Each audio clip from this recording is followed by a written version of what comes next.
السلام علیکم ورحمۃ اللہ وبرکاتہ۔ الحمد للہ رب العالمین والصلاة والسلام علی رسول اللہ صلی اللہ علیہ وعلی آلہ واصحابہ اجمعین، اما بعد فاعوذ باللہ من الشیطان الرجیم، بسم اللہ الرحمن الرحیم۔ الحمد للہ رب العالمین الرحمن الرحیم مالک یوم الدین، ایاک نعبد وإیاک نستعین، اہدنا الصراط المستقیم صراط الذین انعمت علیہم غیر المغضوب علیہم ولا الضالین، آمین۔ عزیزان محترم، الحمدللہ ہم گزشتہ روز سورہ فاتحہ کی ابتدائی آیتوں کے متعلق تفسیر میں جو باتیں ذکر کی گئی ہیں وہ معلوم کیے ہیں کہ اللہ سبحانہ و تعالیٰ کی تعریف اور اللہ سبحانہ و تعالیٰ کی صفات کا ذکر کیا گیا۔ بندے کو یہ تعلیم دی گئی ہے اس کے ذریعے سے کہ بندے کے اندر ہر حال میں اللہ کی شکر گزاری کا جذبہ ہونا چاہیے، ہر حال میں ایک مسلمان کو اللہ کا شکر ادا کرنا چاہیے۔ اس کے تحت ایک حدیث شریف سن لیجئے۔ حضور صلی اللہ علیہ وسلم کا فرمان ہے، عجب للمؤمن ان اصابہ خیر حمد اللہ وشکر وان اصابتہ مصیبہ حمد اللہ وصبر۔ یعنی بندے مومن کی بھی شان بڑی عجیب ہے، اس کا معاملہ بھی بڑا عجیب ہے کہ جب اس کو کوئی خیر پہنچتی ہے، جب کوئی اس کو بھلائی ملتی ہے، اس کو نعمت ملتی ہے، تو وہ اس نعمت پر، اس خیر پر، اس بھلائی پر اللہ کا شکر ادا کرتا ہے، اللہ کی تعریف بیان کرتا ہے۔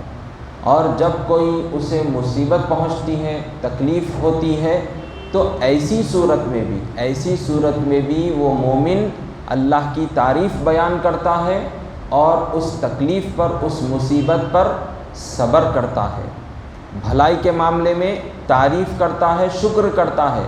جب کوئی تکلیف مصیبت میں ہوتا ہے تب بھی اللہ کو نہیں بھولتا بلکہ اللہ کی تعریف کرتا ہے اور اس تکلیف پر، مصیبت پر صبر کرتا ہے۔ تو یہ مومن کی شان ہے، تو ہم کو یہ شان اپنے اندر اپنائے رکھنا ہے۔ تو سورہ فاتحہ کی ایک بڑی تعلیم یہ ہے کہ ہر صورت میں ایک مسلمان کے اندر اللہ کی تعریف کا جذبہ ہو، ہر صورت میں ایک مسلمان کو اللہ کی تعریف بیان کرتے رہنا چاہیے۔ اب اس کے بعد اللہ کی صفات کا ذکر کیا گیا، رب العالمین بتلایا گیا، یہ تصور دیا گیا کہ ہم جو کام کرتے ہیں یہ نہ سمجھیں کہ کوئی پوچھنے والا نہیں، بلکہ کل قیامت کے دن اللہ کی بارگاہ میں حاضر ہونا ہے اور اللہ یہ اعمال دیکھ رہا ہے اور کل اس کا حساب لے گا۔ تو یہ تصور دلا کر ہم کو ڈرایا جا رہا ہے۔ پھر دوسری طرف الرحمن الرحیم کہا گیا، آگے یہ بتلایا جا رہا ہے کہ اگر اے بندو تم سے گناہ ہو جائے، غلطی ہو جائے تو مایوس نہیں ہونا چاہیے، بلکہ اللہ کی ذات سے پر امید رہنا چاہیے، اللہ کی بارگاہ میں گڑ گڑا کر معافی مانگنا چاہیے، توبہ کرنا چاہیے اور یہ یقین رکھنا چاہیے کہ اللہ کی ذات رحمان ہے، بے حد بے حد بے حد رحم فرمانے والی ذات ہے۔ یہ اس کے اندر امید ہونا چاہیے۔ تو ڈرنا بھی ہے گناہوں پر، اور جب وہ غلطی ہو جائے تو فوری طور پر رجوع بھی کرنا ہے اللہ کی بارگاہ میں۔ اب اس کے بعد یہ تصور، یہ عقیدہ بھی ہم کو سکھایا جا رہا ہے کہ مالک یوم الدین، یعنی اللہ کی ذات کیا ہے؟ روز جزا کا مالک ہے۔ اب یہاں پر مالک اور پھر یہاں پر جو دین کا جو لفظ آیا ہے اس کے متعلق چند اہم باتیں آپ کے سامنے عرض کرنا چاہوں گا آج۔ مالک سے مراد یعنی وہ ذات جو ہر چیز پر قدرت رکھتی ہے، وہ ذات جس کی ہر چیز ملکیت ہے، ہر چیز پر اس کا قبضہ ہے۔ تو اللہ رب العزت نے دنیا کو بنایا، ہر چیز کا پیدا کرنے والا، خالق و مالک، اس کا چلانے والا، ان کو رزق دینے والا، اور جو آسمان ہے جو انسان ہے، جو جنات ہے، جو چرند ہے، پرند ہے، چاہے جو کوئی بھی ہو، وہ اللہ کی پیدا کردہ ہے، اللہ ہی ان کا مالک ہے، اللہ ہی ان کا رازق ہے، اللہ ہی ان کا خالق ہے۔ زمین و آسمان ہر چیز اللہ ہی کی ملکیت ہے، اللہ ہی کی ملکیت ہے۔ وہ جو چاہے کرے، کوئی اس کو پوچھنے والا نہیں، جو چاہے کرے کوئی اس کو پوچھنے والا نہیں۔ جیسا کہ قرآن پاک میں فرمایا گیا ہے اللہ کی شان میں، لا يسأل عما يفعل وهم يسألون، یعنی جو وہ کرے اس کے بارے میں کوئی پوچھ نہیں، کیونکہ وہ ہمارا رب ہے، وہ ہمارا مالک ہے، اور اس سے کوئی پوچھ تاچھ نہیں، کیونکہ وہ اس کی شان یہ ہے کہ وہ مالک ہے۔ اب اس کے ذریعے سے یہ بات ذہن میں بٹھائی جا رہی ہے کہ دنیا بھی اللہ کی بنائی ہوئی ہے، پھر آخرت کا یہاں پر ذکر کیوں کیا گیا؟ تو یہ آخرت کی یاد دلانے کے لیے، یوم جزا، روز جزا کو ذہن میں بٹھانے کے لیے، اس کی اہمیت بتلانے کے لیے آخرت کا ذکر کیا گیا ہے یہاں پر، کیونکہ وہاں پر کل قیامت کے دن سب بادشاہ جو اپنے آپ کو دنیا میں بڑا اہم مانتے تھے، اپنے آپ کو بڑا معتبر جانتے تھے، اپنے آپ کو بڑا سپر پاور مانتے تھے، تو کل وہ سب کے سب اللہ کی بارگاہ میں حاضر ہوں گے، سب کے سب عاجز ہوں گے۔ تو وہاں پر یہ چیز بتلائی جائے گی کہ اب بتاؤ کون مالک ہے؟ تم تو دنیا میں اپنے آپ کو سمجھتے تھے، لیکن اب بتاؤ کیا تم کچھ کر سکتے ہو؟ ہرگز نہیں۔ تو آخرت کی یاد دلانے کے لیے کہ تم دنیا میں بے فکر نہ رہو، دنیا میں اپنے آپ کو گناہوں میں پڑ کر برباد نہ کر لو، بلکہ یہ تصور کو بٹھا لو کہ تمہارا مالک موجود ہے، تم غلام ہو، تم بندے ہو، تم بندے ہو۔ بندے کا کام یہ ہے کہ مالک کی بات ماننا ہے، مالک کا حکم ماننا ہے۔ اگر کچھ کرے گا غلام بندہ، اگر کوئی غلطی کرے گا تو مالک برابر پوچھے گا۔ تو یہ تصور اپنے اندر بٹھانا ہے، اس لیے فرمایا گیا مالک یوم الدین۔ اب دین ہم کو معلوم ہے کہ عام طور پر بولتے ہیں دین مینس ریلیجین، تو یہاں پر کیا معنی ہے؟ تو یہاں پر دین کے معنی الحساب، الجزاء، یعنی حساب و کتاب، ثواب و عذاب یہاں پر مراد ہے، یہاں پر ریلیجین مراد نہیں۔ تو یوم الدین کے معنی کیا ہوں گے؟ ججمنٹ ڈے اس سے مراد ہوگا، یعنی ثواب و عذاب کا دن، کہ کل قیامت کے دن کون سا دن ہوگا؟ انسانوں کو ثواب دیا جائے گا یا عذاب دیا جائے گا، وہاں پر ان کا فیصلہ ہوگا۔ تو وہ حساب کا دن ہوگا، جزا کا، بدلے کا دن ہوگا، کیونکہ مسلمانوں کے علاوہ یعنی جو غیر قوم ہے ان کا یہ عقیدہ ہے کہ اب انسان مر گیا تو اب بعض کا عقیدہ یہ ہے کہ 7 جنم اس کو ملیں گے، بعض کا عقیدہ یہ ہے کہ انسان مر جائے گا تو پھر اب کبھی وہ نہیں اٹھے گا، بعض کا یہ کہنا ہے۔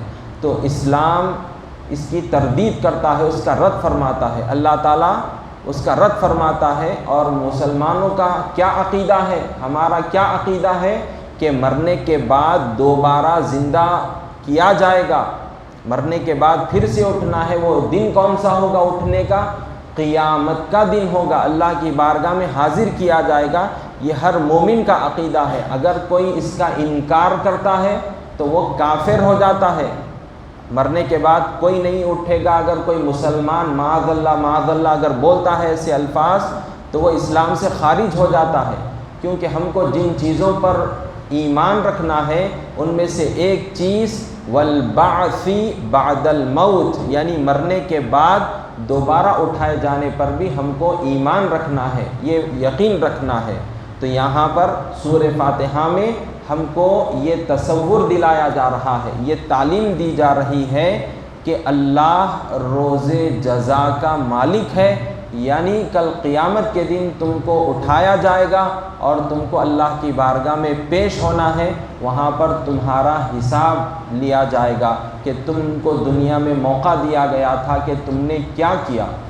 اب یہاں پر ایک حدیث شریف بھی سن لیجئے تاکہ اچھی طرح سے ہم کو یہ تصور بیٹھ جائے، یہ چیز ہمارے ہر وقت ساتھ رہے، یہ ذہن میں گھومتی رہے کہ حضور نے ارشاد فرمایا۔ کیا ہے وہ فرمان؟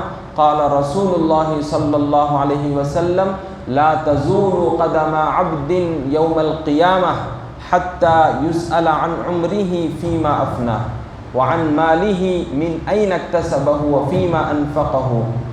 وعن علمہ فیما فعل فیہ وعن جسمہ فیما ابلاہ رواہ الترمذی۔ یعنی حضور صلی اللہ علیہ وسلم نے ارشاد فرمایا کہ قیامت کے دن بندے کے قدم اس وقت تک نہیں ہٹیں گے، اس وقت تک برابر وہیں پر رہیں گے جب تک کہ اس سے یہ سوال نہ کر لیے جائیں۔ کیا سوال ہے وہ؟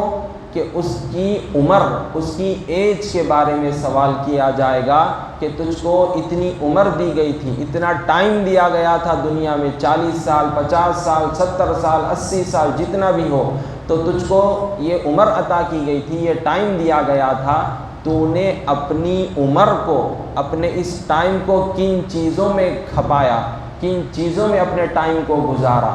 تو یاد رکھ لیں کہ یہ سوال بھی ہوگا کل قیامت کے دن عمر کے بارے میں، اپنے ٹائم کے بارے میں۔ تو یہ ہم کو سوچ سمجھ کر اپنے وقت کا استعمال کرنا ہے۔ گپ شپ کرتے گزار دیتے ہیں، فضول باتوں میں گزار دیتے ہیں، ادھر ادھر گھومنے میں گزار دیتے ہیں، اللہ کی عبادت سے غفلت برتتے ہیں، بس ایسے ہی ہوتے ہوتے عمر گزرتے جا رہی ہے۔ تو یاد رکھ لیں کہ یہ جو عمر گزر رہی ہے برابر کل قیامت کے دن سوال ہوگا۔ تو کیا جواب دیں گے؟ یہ تصور کو اپنے اندر بٹھا لیں اور کل قیامت کی تیاری کریں۔ دوسرا سوال کیا ہوگا؟ اس کی نالج، اس کے علم کے بارے میں سوال ہوگا کہ تجھ کو اتنی دین کی معلومات حاصل تھی، تو اس پر کتنا عمل کرا، تو اس پر کتنا عمل کرا، اس بارے میں سوال ہوگا۔ معلومات تو ہم کرتے رہتے ہیں، درس کی تفسیر کی محفل میں بیٹھتے ہیں، یوٹیوب پر سنتے ہیں، کسی عالم دین سے سوال کرتے ہیں، نہ جانے ہر طریقے سے کچھ نہ کچھ معلومات کا ذخیرہ ہم جمع کرتے رہتے ہیں، لیکن عمل کیا کرتے ہیں یہ امپورٹنٹ ہے۔ یہ تفسیر دی جا رہی ہے، درس تفسیر یہاں پر محفل رکھی گئی ہے، وجہ کیا ہے؟ تاکہ ہم دین کی معلومات حاصل کر کے عمل کریں، اپنے آپ کو اللہ سے مضبوط جوڑ لیں، یہ کنیکشن اپنا مضبوط کر لیں، یہ ہے اصل چیز۔ تو یاد رکھ لیں کہ جو معلومات ہم کو حاصل ہوئی ہیں، جو کر رہے ہیں، اس پر کتنا عمل کیا ہے، اس بارے میں کل قیامت کے دن سوال ہوگا۔ اسی طرح سے مال کے بارے میں سوال ہوگا کہ مال کہاں سے کمایا اور کن چیزوں میں خرچ کیا، حلال طریقے سے کمایا یا حرام طریقے سے، یہ سوال ہوگا۔ چلو حلال طریقے سے ہی کمایا، صحیح ڈھنگ سے کمایا، لیکن جب خرچہ کرنے کا ٹائم آیا، ضرورت کی جگہ پر خرچ کرا یا فضول خرچی میں خرچ کرا، یہ امپورٹنٹ سوال ہوگا کل قیامت کے دن۔ تو ہم جو حضرات حلال طریقے سے کماتے ہیں اور جب خرچ کرنے کا ٹائم آتا ہے تو بالکل فضول چیزوں میں پیسے اڑا دیتے ہیں، اسراف کرتے ہیں، تو یاد رکھ لیں کہ کل قیامت کے دن جواب دینا ہے۔ اگر کوئی حرام طریقے سے بھی کماتا ہے یا مال کماتا تو ہے لیکن کوئی تمیز نہیں کرتا کہ میں حلال طریقے سے کما رہا ہوں یا پھر جو ہے حرام طریقے سے، حلال یا حرام کس چیز کے ذریعے سے میں کما رہا ہوں، یہ کوئی تمیز نہیں کرتا، تو یاد رکھ لیں کہ قیامت کے دن یہ سوال کیا جائے گا، تو کیا جواب دیں گے، یہ اپنے آپ کو سوچ لیں، اپنا محاسبہ کریں۔ اسی طرح سے وعن جسمہ فیما ابلاہ، اور اس کے جسم کے بارے میں، اس کی ہیلتھ کے بارے میں سوال ہوگا کہ تجھ کو میں نے یہ جسم دیا تھا، تجھ کو تندرستی دی تھی، تو نے اپنے جسم کو کن مشقت میں ڈالا۔ یہ جو جسم ہے، یہ جو صحت ہے، بعض لوگ اپنی صحت کا کوئی خیال نہیں کرتے، کوئی گٹکا کھا کر اپنی صحت برباد کرتا ہے، کوئی سگریٹ پی کر اپنی صحت برباد کرتا ہے، نہ جانے کیا کچھ طریقوں سے اپنی صحت کو بگاڑتے ہیں۔ نوجوان ہیں، بڑے صحت مند ہوتے ہیں، لیکن اپنی صحت کا خیال نہیں کرتے، اپنی جسم کو، اپنی اس صحت کو بڑی مشقت میں ڈالتے ہیں، گاڑی چلا رہے ہیں بڑی تیز رفتاری سے، کوئی پرواہ نہیں ان کو جسم کی، ایکسیڈنٹ ہو جاتا ہے، مار لگ جاتا ہے، کچھ بھی ہو جاتا ہے۔ تو یاد رکھ لیں کہ یہ جو جسم کو نقصان پہنچا رہے ہیں، مشقت میں ڈال رہے ہیں، تو کل قیامت کے دن سوال ہوگا۔ تو یاد رکھ لیں کیا جواب دیں گے کل قیامت کے دن۔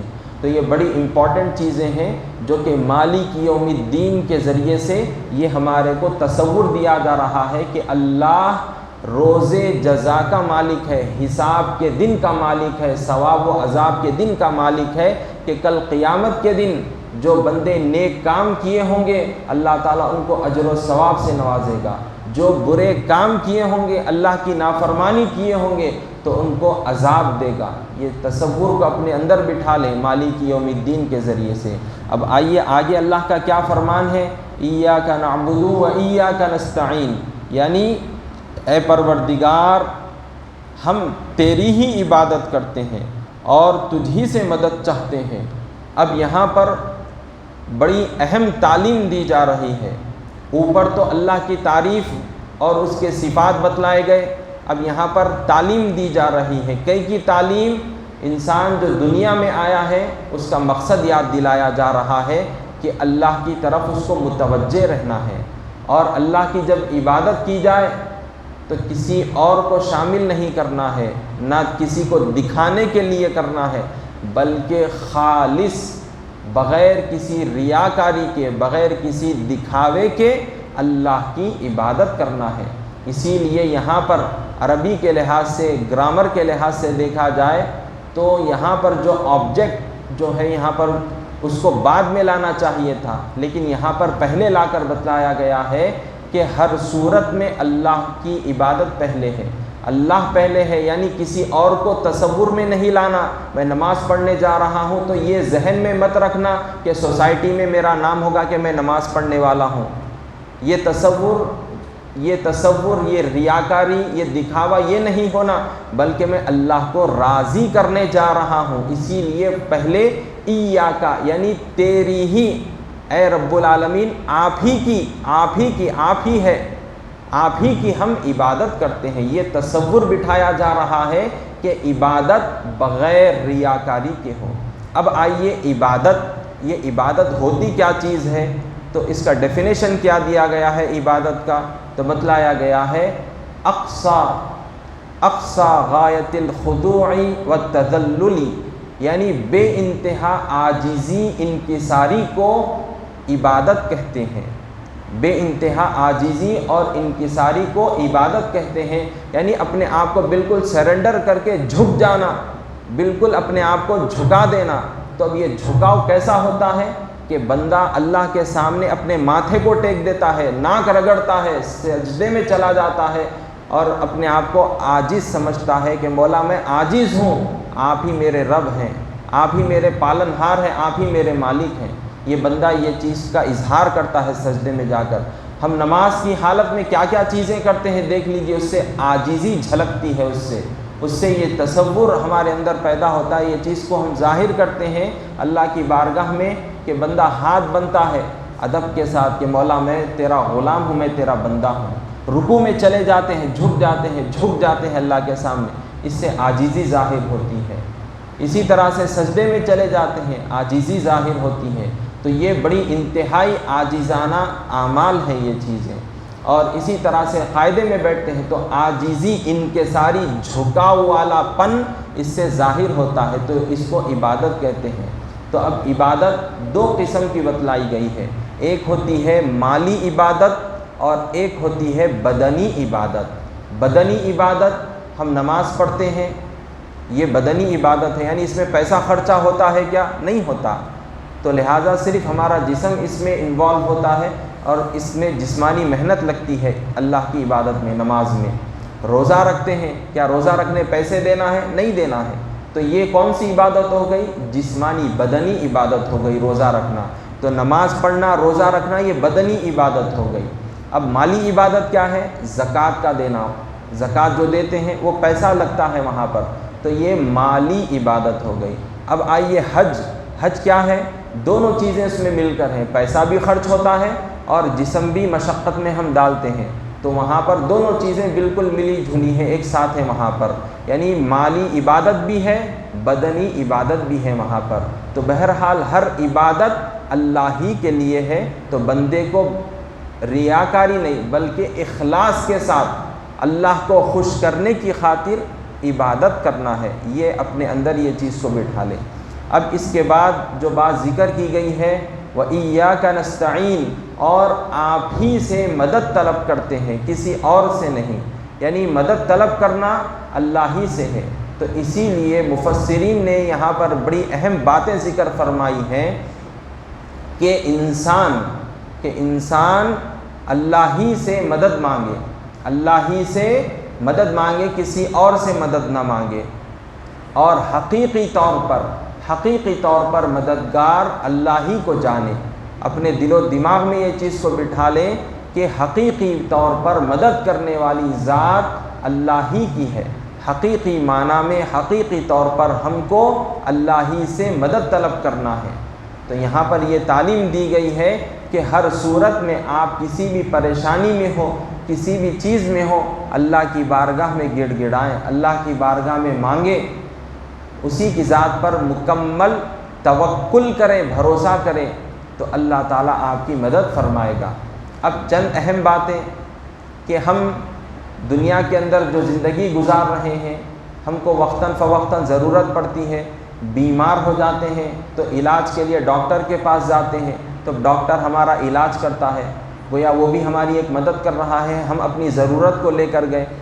اسی طرح سے گھر بنا رہے ہیں، گھر بنانے کے معاملے میں انجینئر کی ضرورت پڑتی ہے، تو ہم اس سے ہیلپ لیتے ہیں، اس سے اور وہ ہماری ہیلپ کرتا ہے، اور گھر بنانے کے لیے وہ ساری چیزیں درکار مہیا کرتا ہے اور گھر بن کر تیار ہو جاتا ہے۔ اسی طرح سے پڑھنا لکھنا نہیں آتا، جاہل ہے، تو علم حاصل کرنے کے لیے، نالج حاصل کرنے کے لیے کسی ٹیچر کے پاس جاتے ہیں، علم والے کے پاس جاتے ہیں، اور اس سے مدد طلب کرتے ہیں کہ یہ میرے اندر سے چیز ختم ہو جائے اور مجھ کو کچھ معلومات حاصل ہو جائیں۔ اسی طرح سے کسی نیک اللہ والے کے پاس جاتے ہیں کہ میرے حق میں اللہ کی بارگاہ میں دعا فرمائیے کہ میں بڑی مشکل میں ہوں، پریشانی میں ہوں۔ تو پھر یہ کیا چیزیں ہیں؟ کیا اس طرح کا عمل غیر اللہ سے مدد طلب کرنا ہوگا؟ تو بتلایا گیا ہے کہ ہرگز نہیں، تو یہ غیر اللہ سے مدد طلب کرنا شمار نہیں ہوگا۔ کیوں؟ کیونکہ یہ دنیا دار الاسباب ہے، یہاں پر دنیا کے اندر سبب کو اختیار کرنا ہم کو بتلایا گیا ہے۔ ایک ضرورت ہے انسان کی، تو وہ ضرورت کے لیے کوئی دوسرا شخص اس کے لیے مدد کرتا ہے، تو اس پر ثواب بھی بتلایا گیا ہے اور اس کے بڑے فائدے بھی بتلائے گئے ہیں۔ جیسا کہ خود قرآن پاک میں ہم کو یہ اللہ کا فرمان ملتا ہے، من اجل ذلک کتبنا علی بنی اسرائیل انہ من قتل نفسا بغیر نفس او فساد فی الارض فکأنما قتل الناس جمیعا ومن احیاها فکأنما احیا الناس جمیعا۔ یعنی اس آیت شریفہ میں بتلایا جا رہا ہے کہ کسی انسان کو بلا وجہ کے قتل کر دیا جائے تو گویا انسانیت کو قتل کر دیا گیا، اور اگر کسی ایک انسان کی جان بچائی جائے تو گویا اس نے پوری انسانیت کو زندہ کیا، انسانوں کو بچایا۔ ومن احیاها فکأنما احیا الناس جمیعا۔ تو یہاں پر یہ فضیلت بتلائی جا رہی ہے، یعنی وہ ایک انسان جس کو اللہ نے میڈیکل کی نالج دی ہے، اس کو طب کا علم دیا ہے اللہ تعالیٰ نے، تو اس کے ذریعے سے وہ انسانوں کی مدد کرتا ہے، ان کا علاج کرتا ہے، ان کی جان بچاتا ہے۔ تو یہ اللہ کی عطا کردہ چیز اس کے پاس ہے، تو ہم اپنی ضرورت لے کر وہاں پر جا رہے ہیں۔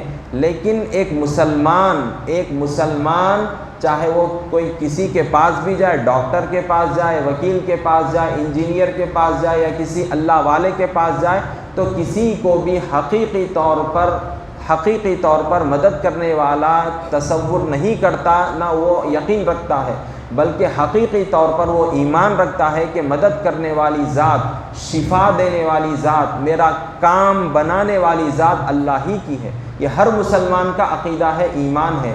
اب جو یہاں پر دنیا میں ہم ایک دوسرے سے جو ہیلپ لیتے ہیں، ڈاکٹر کے پاس جا کر، ان کے پاس جا کر، تو یہ انسان کی ضرورتیں ہیں، وہ اس کو اسباب کو اختیار کر کے وہ اپنی ضروریات کو پورا کر رہا ہے، اور جس پر یہ ایک آیت آپ کے لیے دلیل ہے، جیسا کہ اس پر فضیلت بتلائی گئی ہے کہ جو انسانوں کی جان بچائے، ومن احیاہا، جو کسی کی جان بچائے، اس کو زندہ کرے، تو گویا وہ انسانیت کو وہ بچا رہا ہے۔ پھر اسی طرح سے حدیث شریف بھی سن لیجئے یہاں پر کہ حضور کا فرمان ہے، من کان فی حاجتی اخی کان اللہ فی حاجتی، یعنی جو کسی کی ضرورت کے وقت کام آئے تو اللہ اس کی ضرورت کے وقت کام آتا ہے، اس کا کام بناتا ہے۔